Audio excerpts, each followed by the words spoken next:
சைடுல வாங்க அம்மா, சைடுல வாங்க அண்ணா. ஒரு நிமிஷம் கேமரா அண்ணா இங்கண்ணா.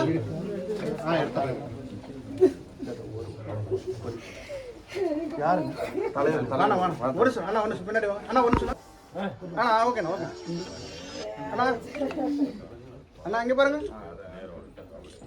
25 பேர்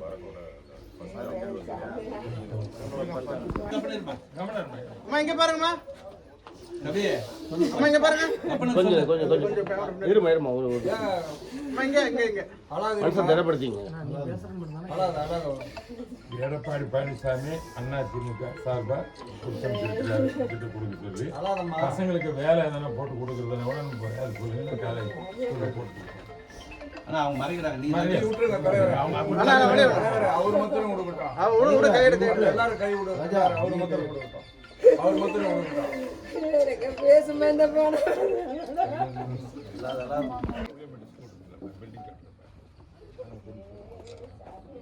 எதனா வேலைக்கு நீங்கள் சேர்னா கூட நான் ஸ்கூல்ல வேலை போகிறேன். புளியூரில் 4 கோடி 5 கோடி கட்டணும். சென்டிங்களுக்கு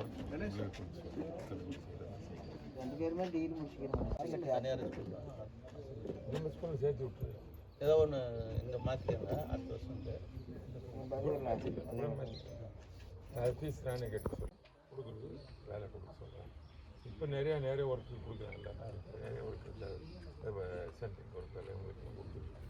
இந்த போல் இந்த சைடு நீங்கள் நாராயணத்தில் எடுத்துகிட்டு போனோம் முடியாதுன்னு சொல்லி போட்டாங்க. அவங்க ஒரு நாளைக்கு 75,000 ரூபாய் 70,000 ரூபாய் போடுறாங்கன்னு சொல்லிட்டு தான் நாம் எவ்வளோ காப்பாற்ற முடியும் சேர்ந்து இங்கே கொண்டு வந்து எவ்வளோ ட்ரை பண்ணி பார்த்தாங்க. அது மண்டையில் அடிபட்டதுனால ஆப்ரேஷன் பண்ண முடியாதுட்டாங்க. இந்த உடம்பு தான் முடியாதுட்டாங்க. இருந்தாலும் உடனே நம்ம எடுக்கக்கூடாதுன்னு எவ்வளோ நாள் தாக்கு பிடிக்குமா ட்ரை பண்ணலாம் மருந்துன்னு சொல்லிட்டு ட்ரை பண்ணி நான் வந்து பார்த்துட்டு போனேன். நான் பிறகு அதுக்கு அங்கே இல்லை அது சொல்லிடுறேன். இந்த ஹாஸ்பிட்டலுக்கு தான் நானே கட்ட சொல்லிட்டேன். இப்போ கட்டுறாங்க பில்லு ஒரு 5-6 லட்சம் வரும். அது நீங்கள் நான் போகிறேன் நானே கட்டிடுறேன். அதுவும் உங்களுக்கு எதுவும் பிரச்சனை இல்லை.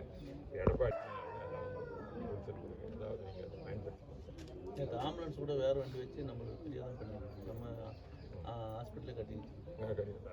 ஃபோன் பண்ணி எவ்வளோ முடியுமோ நாம் கட்சி வந்து எப்பவுமே உதவி